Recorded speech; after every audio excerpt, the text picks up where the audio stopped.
Hello IIT-JEE 2023 aspirant, welcome back. आज के video में हम आपको 9 ऐसे फिजिक्स के चैप्टर्स गिनाने वाले हैं जिसमें आप बहुत कम एफर्ट डाल के 65 से ज़्यादा स्कोर बहुत आसानी से कर सकते हो। मैं काउंट करवाऊँ? यार इतना आसान चैप्टर है और इसमें से बहुत ज़्यादा चैप्टर ऐसे हैं जो कि आपस में इंडिपेंडेंट है, यानी कि पिछले वाले से कोई इंटर रिलेशन ही नहीं है।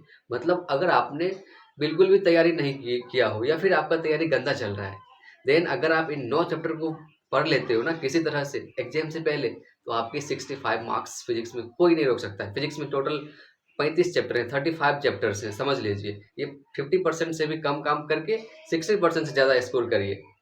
पहला चैप्टर है unit and dimension, error analysis. Unit dimension से एक क्वेश्चन आता है और एरर एनालिसिस वर्नियर कैलिपर्स और स्क्रू गेज मिला के एक क्वेश्चन, यानी कि आप यहाँ से 8 नंबर एक्सपेक्ट कर सकते हो आप अपने शिफ्ट में। दूसरा चैप्टर का नाम है वेक्टर्स।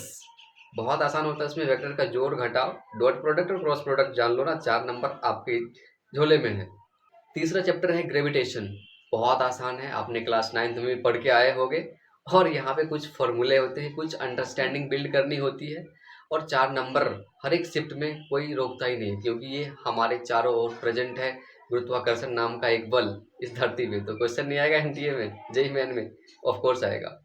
चौथे चैप्टर का नाम है वेव्स एंड साउंड्स। बहुत आसान है, स्पेशली साउंड में जो डॉपलर इफेक्ट वाला पोर्शन है ना, वहां से एक क्वेश्चन फिक्स ही है और डॉपलर इफेक्ट का कोई रिलेशन ही नहीं है, वो फुल्ली इंडिपेंडेंट है। एक फॉर्मूला है एपेरेंट फ्रीक्वेंसी का। पांचवा चैप्टर है हीट एंड थर्मोडायनामिक्स। यार बहुत आसान चैप्टर है, अगर आप करने बैठो ना तो एक दिन में ही निपटा दोगे और 8 नंबर इससे कोई रोकता ही नहीं है किसी भी शिफ्ट में। छठा चैप्टर है मैग्नेटिक्स एंड क्लासिकल मैग्नेटिज्म। यहाँ से आप 8 मार्क्स एक्सपेक्ट कर सकते हो। 4 नंबर मैग्नेटिक्स वाले पोर्शन से, जहाँ पे आप magnetic field, magnetic force, charge अगर मोशन कर रहा है तो उसकी वजह से, और एक होता है क्लासिकल मैग्नेटिक्स, ये थ्योरेटिकल वाला पार्ट। सातवां चैप्टर है, बहुत इंपॉर्टेंट है यार, वो है रे ऑप्टिक्स का और साथ ही साथ वेव ऑप्टिक्स का। रे ऑप्टिक्स से एक क्वेश्चन कम से कम तो फिक्स ही है और वेव ऑप्टिक्स से एक क्वेश्चन। अगर दोनों को कंबाइन कर दिया जाए ना, रे और वेव ऑप्टिक्स का, तो 3 से 4 क्वेश्चन हर एक शिफ्ट में आता है। आठवां चैप्टर यार, modern physics and nuclear physics से 4 क्वेश्चन कोई रोकता ही नहीं। सबसे बड़ा चैप्टर है पूरे IIT-JEE के सिलेबस का। तो मॉडर्न फिजिक्स अगर आप नहीं किए हो ना तो पाप करके जा रहे हो। आप दूसरा चैप्टर करो ना करो, लेकिन मॉडर्न फिजिक्स जरूर करो। आप इन 9 चैप्टर को जरूर करो। 9th नंबर चैप्टर यार 98% IIT-JEE एस्पिरेंट नहीं करके जाता है। आप अगर करके जाते हो तो आपका परसेंटाइल डेफिनेटली अप जाएगा, because percentile is relative term.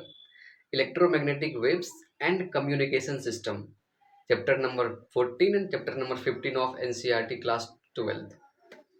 आप अगर करते हो ना तो यहाँ से 2 क्वेश्चन हर एक शिफ्ट में आता ही आता है। इलेक्ट्रोमैग्नेटिक वेव से एक और कम्युनिकेशन सिस्टम से एक, जैसे टॉवर एंटीना, मॉड्यूलेशन डीमॉड्यूलेशन से बेस्ड, या फिर रेंज पूछ देगा, डिस्टेंस पूछ देता है।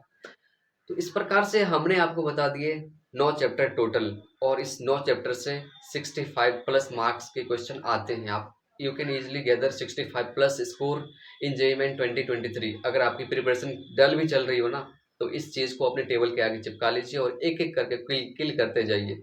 आपका रिजल्ट डेफिनेटली इम्प्रूव होके आएगा।